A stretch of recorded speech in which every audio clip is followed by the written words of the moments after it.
ज्योतिष रतन केंद्र चैनल पर हमारे आप सभी प्रिय दर्शक गणों का बहुत बहुत हार्दिक स्वागत और अभिनंदन। मेरे प्रिय साथियों, मैं हूं आचार्य पंडित सर्वदानंद शर्मा। मेरी ओर से भी आप सभी को एक बार फिर प्यार भरा नमस्कार। तो साथियों, आज की चर्चा जो हम करने जा रहे हैं, ये चर्चा मकर संक्रांति के पर्व को लेकर के है कि जो मकर संक्रांति का पर्व आने वाला है, तो इसकी क्या इम्पोर्टेंस है, क्या इसके महत्व हैं और क्यों इसको मनाया जाता है, इसके पीछे क्या कारण है और इतना बड़ा पर्व हिंदुओं का इसको क्यों माना गया है। साथ ही लेकर के मेष राशि से और मीन राशि तक के जातकों को इस मकर संक्रांति के पर्व पर, यानी कि महापर्व पर, किस किस प्रकार का दान करने से आपको पुण्य प्राप्त होगा, ये भी जानकारी देंगे।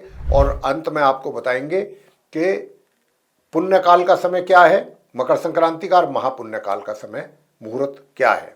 ये सारी जानकारी आज हम आपको देने जा रहे हैं। तो साथियों, मकर संक्रांति का जो महत्व है वो सूर्य देव के उत्तरायण हो जाने के कारण होता है। असली महत्व जो है, सूर्य देव जब उत्तरायण होते हैं तो ये मकर संक्रांति होती है। तो शीतकाल जब समाप्त होने लगता है, शीतकाल का समय, तो सूर्य, उसके बाद शिशिर ऋतु आरंभ हो ही जाती है। अब जब समाप्त होने लगता है तो सूर्य मकर रेखा का संक्रमण करते हुए, उसको काटते हुए उत्तर दिशा की ओर उनका अभिमुख हो जाता है। इसे ही उत्तरायण कहते हैं। और एक फसल कटने के बाद इस दौरान दूसरी फसल के लिए बीज बोया जाता है। एक वर्ष में कुल 12 संक्रांतियां आती हैं साथियों। इनमें से मकर संक्रांति का जो महत्व बहुत ज़्यादा होता है, क्योंकि ये सबसे बड़ी संक्रांति होती है वर्ष की। इसी के ही बाद से सभी त्यौहार आरंभ होने लगते हैं। यह संक्रांति अलग अलग तारीखों पर नहीं, बल्कि हर साल अमूमन 14 जनवरी को ही मनाई जाती है।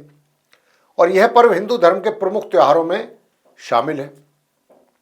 कभी कभी यह एक दिन पहले या एक दिन बाद 14 तारीख के, यानी कि 13 तारीख को या फिर 15 जनवरी को भी मनाया जाता है, मगर ऐसा कम होता है। और ये जो महापर्व है मकर संक्रांति का, भारत के, हमारे देश के अलग अलग क्षेत्रों में मकर संक्रांति के पर्व को अलग अलग तरीके से मनाने की प्रथा है साथियों। आंध्र प्रदेश, केरल और कर्नाटक में इसको संक्रांति ही कहा जाता है और तमिलनाडु में इसे पोंगल पर्व के रूप में मनाते हैं। पंजाब और हरियाणा में इस समय नई फसल का स्वागत होता है, नई फसल आती है। तो वहीं असम में बिहू के रूप में इस पर्व को बहुत ही हर्षोल्लास के साथ मनाते हैं। हर प्रांत में इसका नाम और मनाने का तरीका थोड़ा सा अलग अलग है। अलग अलग मान्यताओं के अनुसार इस पर्व के जो पकवान हैं वो भी अलग अलग ही हैं, लेकिन दाल और चावल की जो खिचड़ी है इस पर्व की प्रमुख पहचान बन चुकी है। इसके अतिरिक्त तिल और गुड़ का भी जो मकर संक्रांति है उसमें एक बड़ा महत्व है। तो इस दिन जो है वो सुबह तिल का उपटन करके भी स्नान करने का एक रिवाज है मकर संक्रांति के दिन। इसको भी बहुत शुभ माना जाता है। साथ ही तिल और गुड़ के लड्डू भी बनाए जाते हैं। और इस समय सुहागिन महिलाएं जो होती हैं वो सुहाग की सामग्री का आदान प्रदान भी किया करती हैं। इससे उनके पति की आयु लंबी होती है, ऐसी मान्यता है। ज्योतिषीय दृष्टिकोण के अनुसार सूर्य जो हैं धनु राशि से, अपनी मित्र राशि धनु से निकल करके मकर संक्रांति के दिन मकर राशि में प्रवेश करते हैं और मकर राशि, तब मकर संक्रांति ये कहलाती है। इसे साधना का सिद्धि काल भी कहा गया है।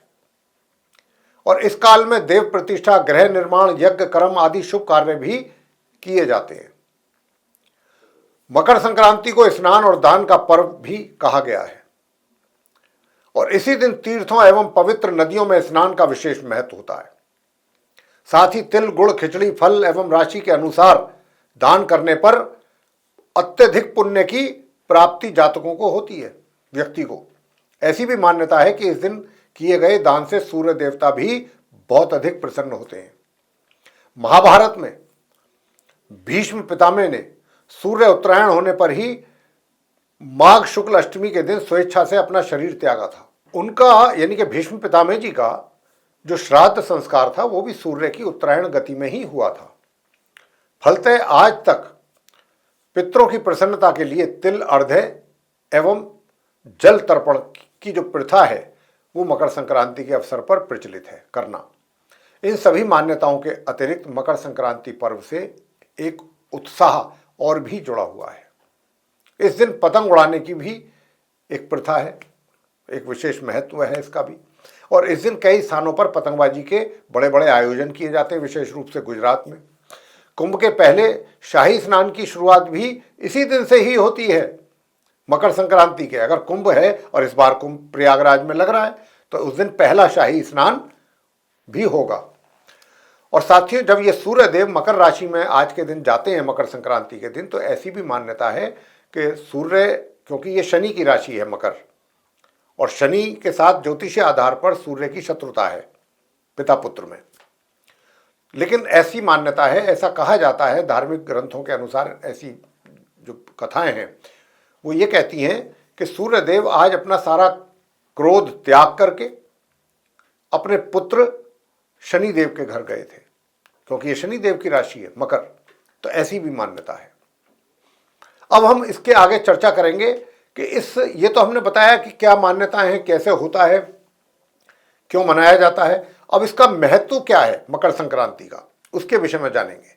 इसके बाद बात करेंगे कि किस राशि के जातकों को इस मकर संक्रांति के महापर्व पर किस चीज का दान करना उनके लिए लाभदायक सिद्ध होगा और कितना उन्हें पुण्य प्राप्त होगा, इसकी बात करेंगे। और अंत में आपको बताएंगे कि वो दान करने का समय, पुण्यकाल जिसको कहते हैं, और महापुण्यकाल का हम शुभ मुहूर्त समय भी आपको बताएंगे। तो साथियों, अब इसका महत्व क्या है मकर संक्रांति पर्व का।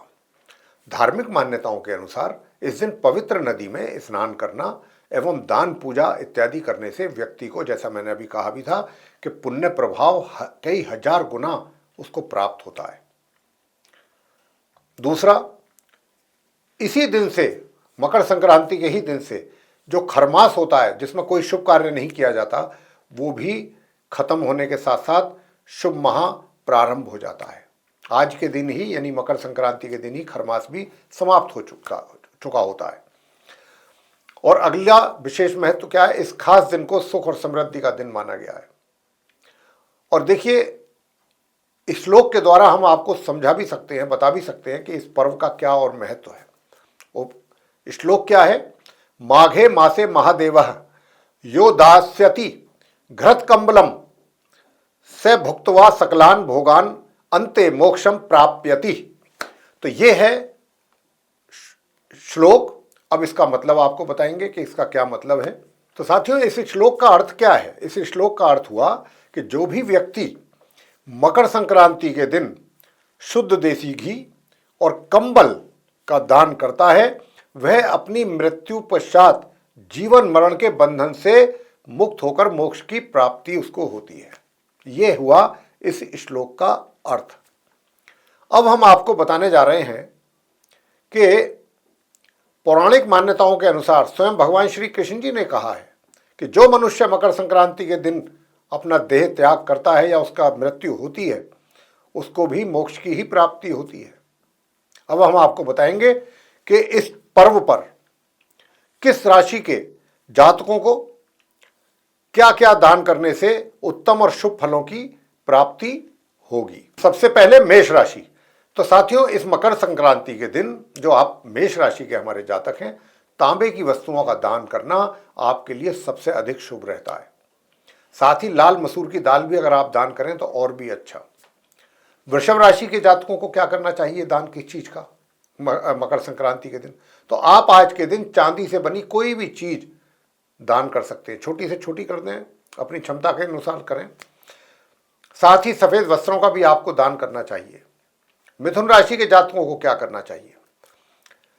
आप आज मकर संक्रांति के दिन हरी सब्जियों का दान करें तथा पीले वस्त्रों का भी आप दान करें।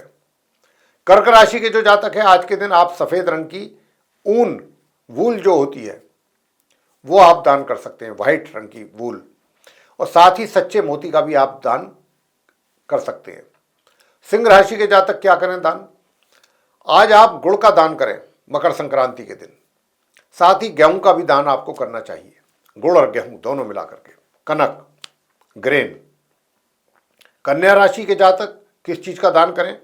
हरे रंग की मूंग की दाल की खिचड़ी का दान करना आपके लिए विशेष शुभ रहेगा। विशेष तौर पे।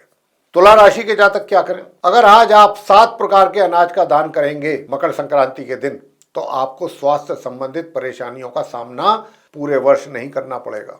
ऐसी धार्मिक मान्यताएं हैं।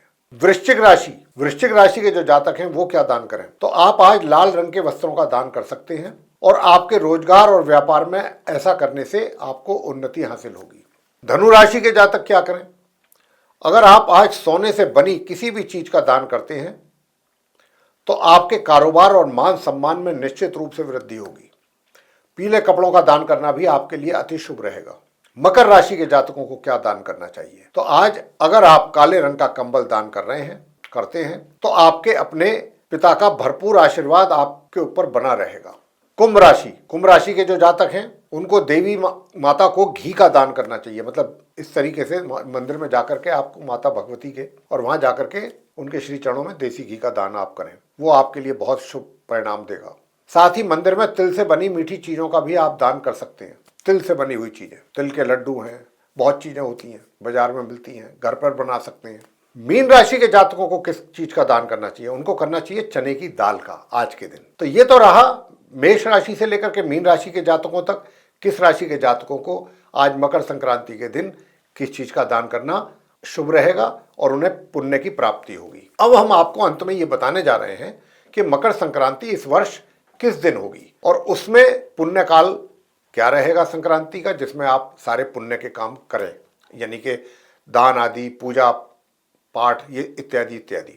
वो सारी जानकारी अब हम आपको मुहूर्त की देने जा रहे हैं। तो पहली बात तो ये कि मकर संक्रांति इस बार 14 जनवरी सन 2025 को मंगलवार के दिन पड़ रही है और संक्रांति का जो पुण्य काल का समय अवधि है वह प्रातः 8:40 से लेकर के दोपहर 12:30 तक रहेगी। कुल अवधि रहेगी 3 घंटा 49 मिनट और महापुण्य काल का जो मुहूर्त अवधि है वो प्रातः 8:40 से लेके सिर्फ प्रातः 9:04 तक ही रहेगी, मात्र 24 मिनट। और ये जो है आज मकर संक्रांति, जैसा मैंने चर्चा के आरंभ में भी कहा था कि सूर्य जो है उनका आज मकर राशि में प्रवेश होगा, इसीलिए ये मकर संक्रांति कहलाती है। और वो उनका जो प्रवेश होगा वो प्रातः 8:55 पर मकर राशि में प्रवेश करेंगे और अपने स्वयं के नक्षत्र उत्तराषाढ़ा में भी उनका उसी समय पर प्रवेश होगा। और आज के दिन जैसा मैंने चर्चा में कहा भी था अपनी कि क्योंकि कुंभ का पर्व भी आरंभ हो रहा है, उसी दिन प्रथम शाही स्नान कुंभ का महापर्व भी मनाया जाएगा मकर संक्रांति के दिन ही प्रयागराज में। तो साथियों, ये थी पूरी जानकारी मकर संक्रांति के महापर्व के विषय में और हम ये आशा करते हैं ये जानकारी आपको पसंद आएगी। अगर आपको ये वीडियो अच्छा लगा तो आप इसको लाइक जरूर कर दें। चैनल भी अगर आपने अभी तक सब्सक्राइब नहीं किया है तो चैनल को भी सब्सक्राइब जरूर कर दें। अधिक से अधिक मात्रा में वीडियो शेयर करें ताकि दूसरे लोगों को भी, सभी को ही इसका अच्छा लाभ प्राप्त हो सके। किस राशि के जातकों को क्या दान करना शुभ रहेगा, ये सबसे महत्वपूर्ण जानकारी है इस आज के वीडियो की। और फिर वो किस समय अवधि में, किस जो संक्रांति का पुण्य काल और महापुण्य काल की अवधि होगी, अगर उसमें ही किया जाए तो बात ही क्या है। तो ये सारी महत्वपूर्ण जानकारी आज हमने आपके साथ साझा की है। और अगर आप चाहते हैं कि आगे भी कुछ जो वीडियोस हमारे बनने वाले हैं या बनेंगे आने वाले दिनों में एस्ट्रोलॉजी से रिलेटेड, वो भी सब समय रहते आप तक पहुँचें, उनका भी आप समय अनुसार लाभ ले सकें, तो फिर आप बेल आइकन जरूर प्रेस करें। तो साथियों, इसी के साथ अब हम अपनी चर्चा को यहीं पर समाप्त करेंगे और अपने आप सभी प्रिय दर्शक गणों से लेंगे इजाजत। तो आप सभी का सहृदय बहुत बहुत धन्यवाद। जय माता दी।